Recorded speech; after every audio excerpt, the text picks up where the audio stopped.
Do you love hiking, getting out in nature, exploring new places and want some inspiration? Well, you're in the right place. Welcome to the Everyday Hiker podcast. My name is Beck and I'm your host.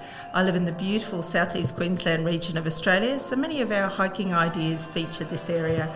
But we've also got some great travel inspiration for you, plus special guests, practical tips and guides to hiking to share with you.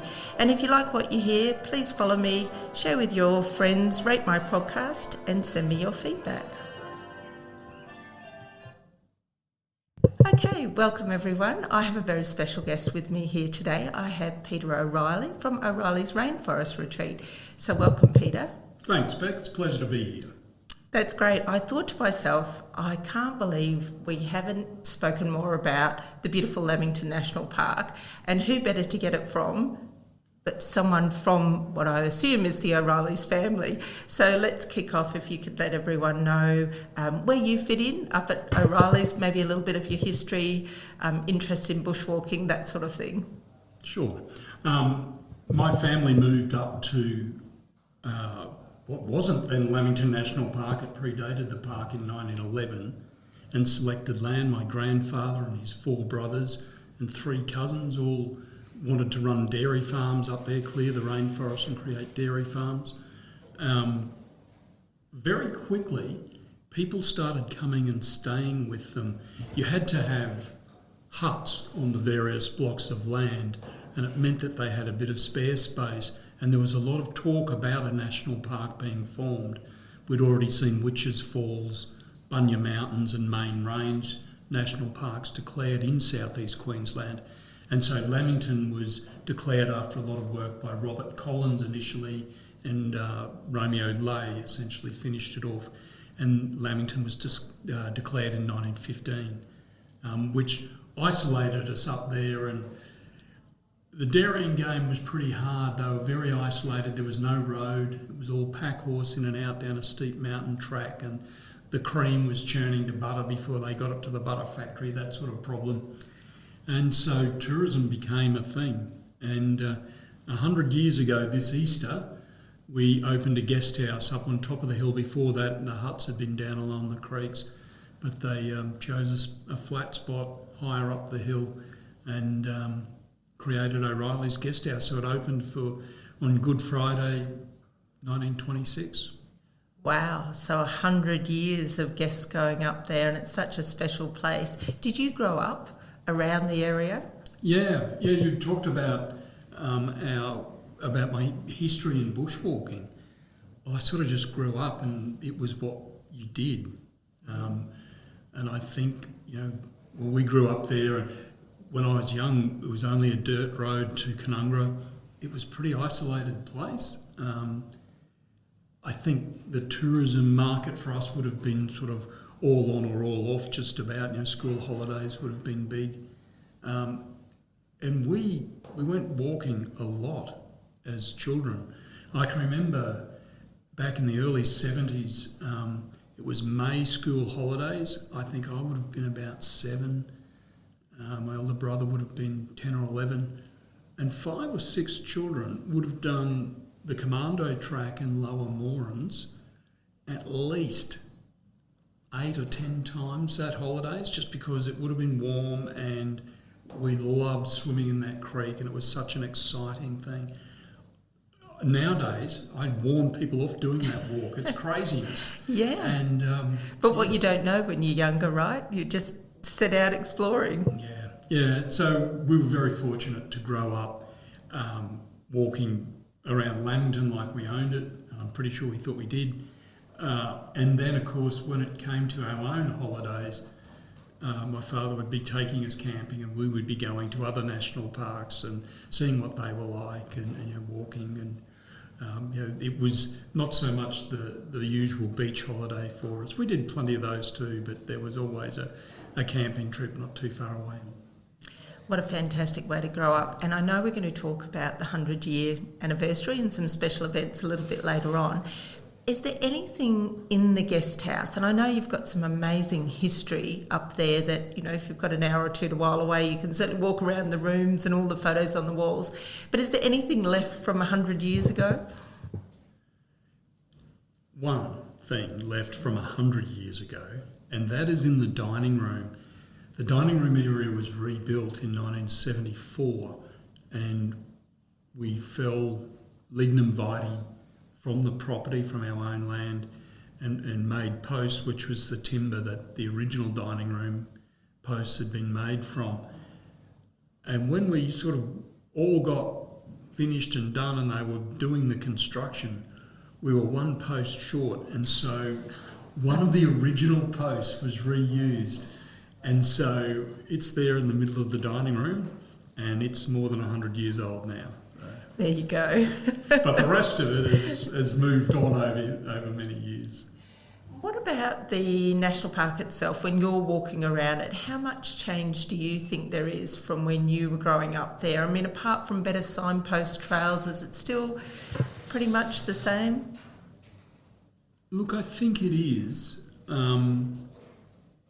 There are tracks that are no longer open. You know, the track network got put in the 1930s with Depression labour, and it was without doubt one of the greatest track networks, certainly in Australia, but an amazing network of tracks.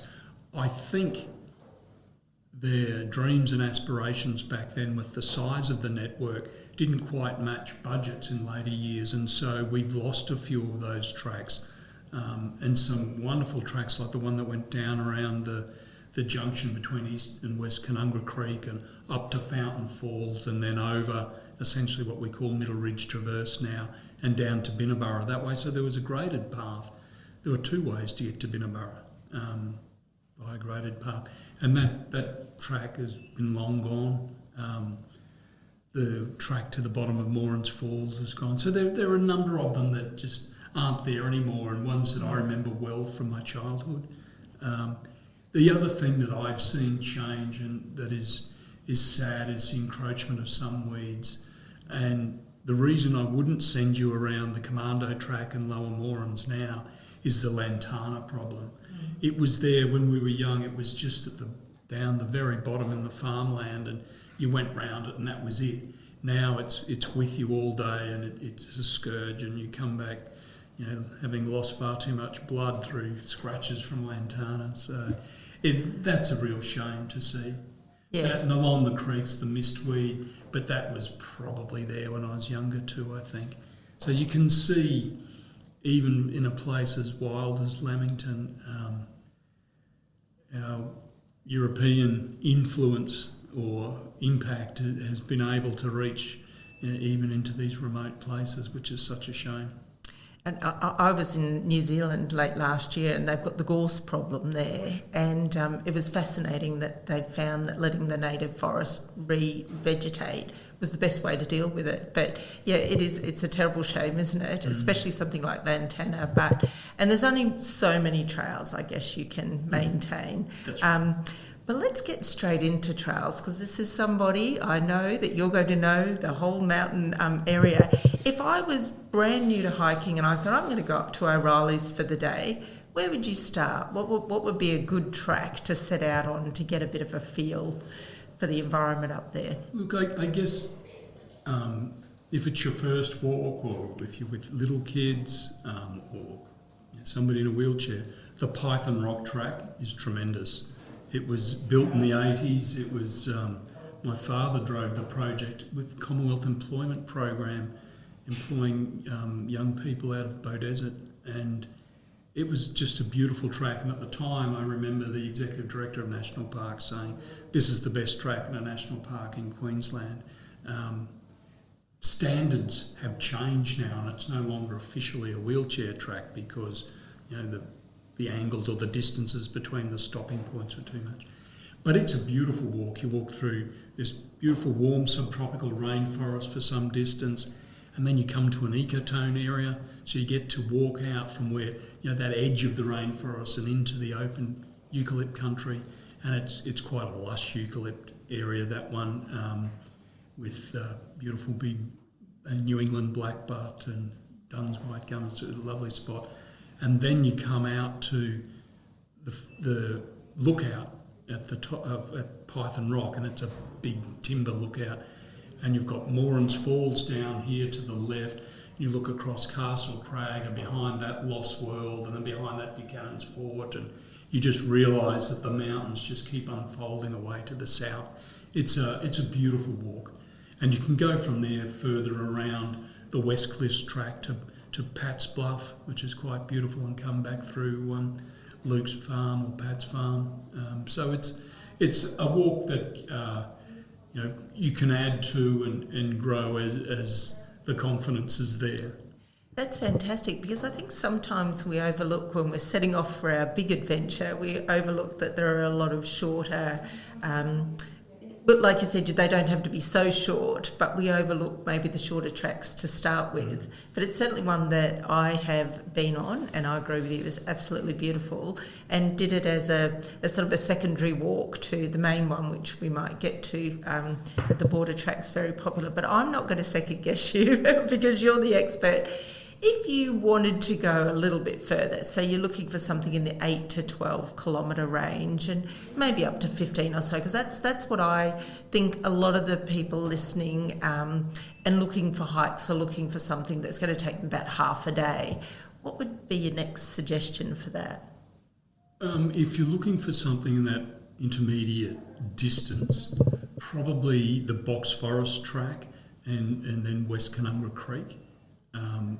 You've got a beautiful stretch of creek. You've got some lovely waterfalls. Ellabana Falls is a bit of a tick that people like to get that photograph. Boxlog Falls just below it's even more beautiful. The creek there is lovely. Then you've got this incredible, huge brush box forest. With massive trees. That is really something to see. And you've even got a little bit of Antarctic beach on that track too, if somebody's got their eye open and seeing. It doesn't look quite the same as up at the border, but there's Antarctic beach down there. So it's a really interesting walk. I think it comes in at 10.6 kilometres. Great. Yeah. Yeah, it's a good one. And I should say, for anyone listening, we will put the notes and the links to the trails of what we talk about today on that walk. Is there an opportunity to swim in the creek? It's 34 degrees today, I think, plus. So it's kind of a topic for everyone at the moment. Where can I swim? There are definitely swimming holes along that one.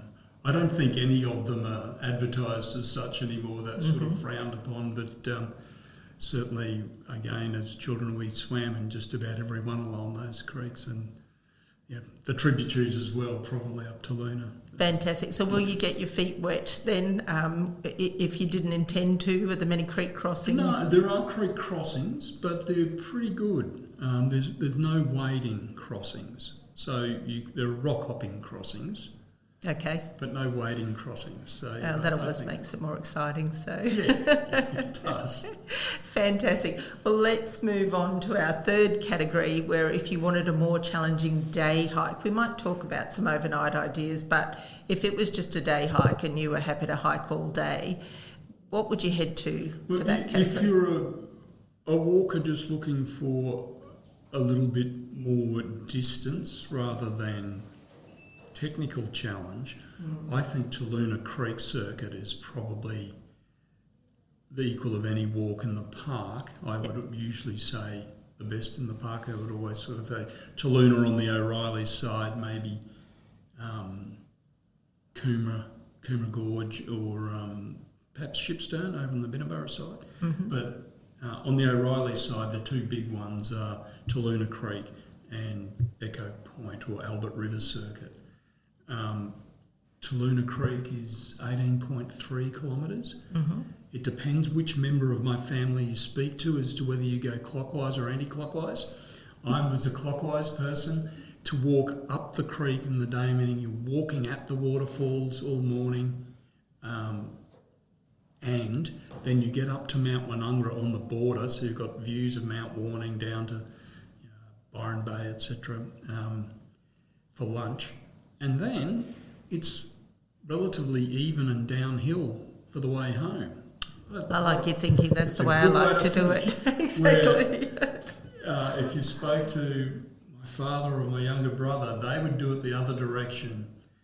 and they would walk down Taluna Gorge in the afternoon because the sunlight was coming in there more in the afternoon. Yes, yeah. But they then had to climb from Picnic Rock back up to the border track, which is a bit of a slog.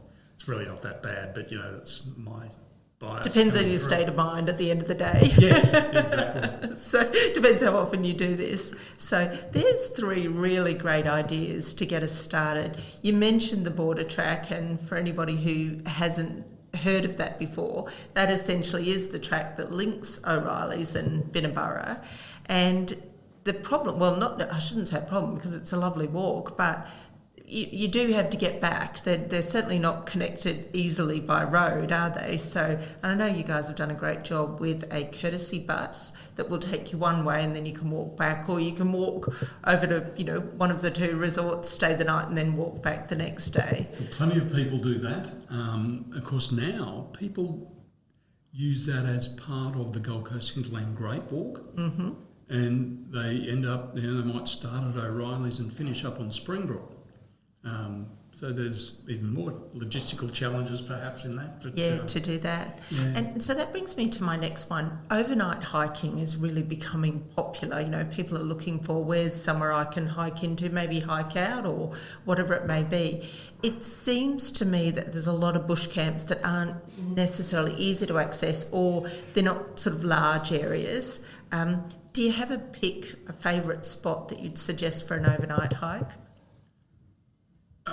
The overnight hikes for us tend to go towards southern Lamington. Mm-hmm. You could walk across Middle Ridge Traverse towards Binnaburra, so down to in the Canungra Creek valleys, both east and west. I'm not sure if there's still an official campsite there. There are not many official campsites. That's right, yeah. So if you go into southern Lamington, there are a lot of them. We used to, when I was younger, we used to do a lot of those walks, like the Stinson air crash site. We used to do that as an overnight. And after a while we said, carrying all this stuff's crazy. We can go through there in a day. And we've done it as a day walk for probably 40 years, I'm guessing now, a bit more. But certainly that was a site where many of us have spent too many nights. It's not the most level campsite around. It's a bit of a slog to go down and get the water. And look, I'm glad you're saying this because my research has sort of come up with the same conclusion. And meanwhile, we've got this beautiful campground at O'Reillys with all your amenities close by. And you can do a couple of really good day walks, as you said, and hike in in relative comfort. But you've also got a couple of bush camping spots for people that like to be a little bit more on their own, a little bit more embedded in nature. Yeah, the camp, so O'Reillys, I guess now, it's interesting, that campground was O'Reillys' land. And I think my grandparents gave it to the Catholic Church, who eventually sold it to the government, who turned it into a campground, and they've now leased it back to us to run. So it's sort of gone full circle. But so we've got the full range of accommodation there now, and we're able to sort of cater for all the needs. The one bush site that I think is truly beautiful, it's not close to water, but at least it's level. There's one in the saddle between Mount Warrendo and Lost World. And if you've got people who are after technically challenging walks to go through either Black Canyon and up onto Lost World and out the Razorback or Mount Warrendo, there's just a magnificent area of walking in there that is untouched. So few people get there these days. But that's still an official national park campsite there, and it's just in the saddle where it's just level, and it's a lovely spot. I'll make a note of that one because there'll certainly be people looking for it. Something else is if you're going up to O'Reillys for the weekend or 3 or 4 days, whatever it may be, is it best to call in and get some advice, let someone know where you're going, check out where to park, perhaps stay before or after if that's kind of your scene? What do you do with hikers that are going into the national park from your base? Certainly people who are staying with us, we record where they're going, and so we know to go looking when they don't come back. It's still, for even people who aren't staying with us, it's not bad to either drop in and see us, or the information centre is manned there quite regularly with volunteers who know the park well and a good source of knowledge. And I think calling in there is never a bad thing, and just letting somebody know where you're going. We had an incident last weekend where a gentleman had gone to the Stinson and left to what I would think was alarmingly late.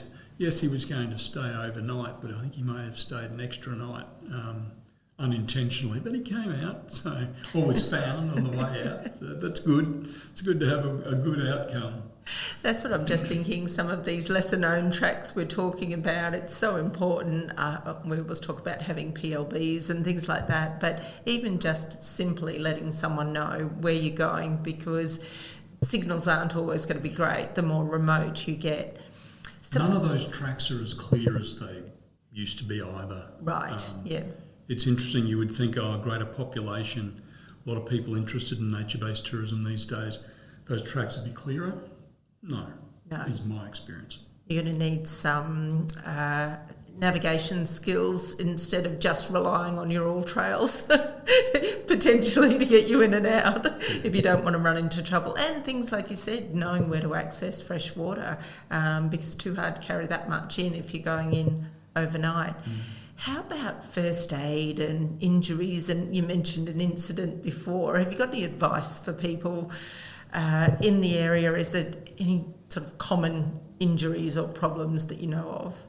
In this day and age, as you mentioned, PLBs, what a wonderful thing they are. I can think back to dozens of times where we've carried people out in stretchers, or you had to find people. Whereas now you can save hours and possibly a day, depending on where you are. We can bring the helicopter straight to you. They'll find you. They don't need somebody like me to say, if they're on this track, that's that ridge. No, it's the helicopter will fly to you and be hovering over you. What a wonderful thing that is. Yeah. Okay, PLBs, it's the flavour of the day. Now, if we're going a little more luxury and we're going to stay at the resort, let's quickly talk about that. I was mentioning to Peter before that after a long, hot day slogging along the border track and various sort of offshoot areas, there was nothing better than that bar upstairs, sitting outside and having a cold beer. But also the dining room is just a magnificent experience, a really historical feel dining room. You can stay in the guest house, there's rooms there, and of course there's the wonderful villas with hot tub. Do you want to tell me a little bit more about the best thing about staying in the resort for the weekend? I think, particularly for bushwalkers, the best thing is being able to talk to the local guides who are going out and seeing these tracks, and they will tell you, information that is really pertinent and up to date. Whether that be look out for the tiger snake that's at that lookout, which it could always be handy to know, or it might be, there's a tree down, go to the top side, not the bottom, because that only spells danger, sort of thing. So, there's all that sort of recent knowledge that I think is so handy. It's always good to come home after a day's walk and have a shower, as you say, sit down, put your feet up and have a beer. And a hot meal. Yeah. And, as you mentioned, the guest house is sort of steeped in 100 years of history now, and there'll be a lot made of that this year. Sort of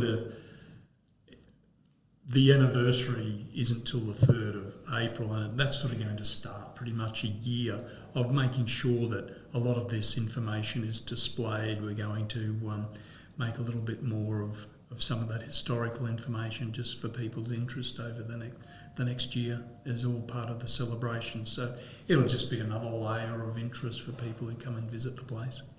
Fantastic. Let's talk about that, because I'm sure you've got some great things planned. Have you got some walks going on? that people can come and sign up for? Or We have, and one walk, which is one that is unlikely that people are going to do by themselves, is the Stockyard Creek track. Mm-hmm. So when the national park got formed and my forebears were isolated up there without a road, they only had one terrible track called the Heartbreaker, which was a series of ledges. And you look up and think you're almost there and it's just another ledge.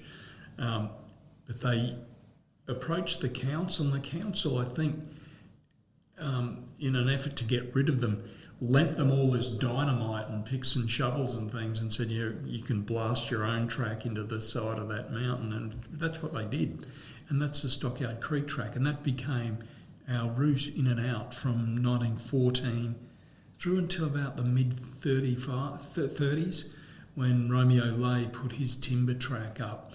And it finished about 4 miles, about 5 kilometres probably, a bit short of 4 miles from the guest house. And so there was that last 5 kilometres to be done on horseback, but it wasn't next to any precipitous drops and it was relatively easy ride. So that became a lot better, and that track eventually got broadened and the place got a road. But Stockyard Creek track was it for a long time, and so it goes down off Luke's Bluff and down into Stockyard Creek and into the Kerry Valley, so out from Bow Desert. Yeah, beautiful. So we're going to do that. I think we're going to do it every Wednesday is the plan once we get it going. And so the you can first one is the 11th. 11th of March? Yep, and Yep. I'm going to take that walk. Oh, something to look Hopefully forward to. we'll get there. Hopefully we'll make it. You'll have to pave the way to make sure that the future events do happen. That track got forgotten about for a very long time, and I can remember my father and I and another fellow who worked with us for many years, Keith Woolley, we went down and over 2 days cleared and reopened the Stockyard Creek track, and then we used it every week for 20 years, but it just sort of has not been used near as much since, and it's sort of a once a year type thing, so it'll be really good to put it back on the regular routes and see people travelling that route, because it does ooze with history. I think it's actually National Parks highlighted it as one of their heritage sites for the 100 years of Lamington back in 1915. Fantastic. And about how long is that walk? I think they used to say it was 8 miles down to Kerry. 12 kilometres or so. Yeah. That's great. So people who are interested can jump on the website and sign up, I'm assuming? Yes. Yes. It will be one that's there for the regular for the guests who are staying in the guest house. So, but yeah, I know the first one is the 11th, and I think that's a Wednesday, so it must be every Wednesday after that. Now, you were saying before that you were working in the vineyard. Can't think of a better way to pair a nice weekend hiking maybe with a Sunday afternoon at the vineyard. Is there anything special going on there?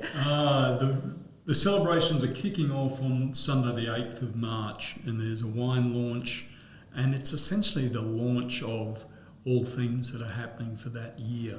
So if you go on the O'Reillys website or the Conundrum Valley website, it'll have all the information on that particular day, on the 8th of March, which is Sunday. And, hopefully it'll be perfect weather and a lovely day.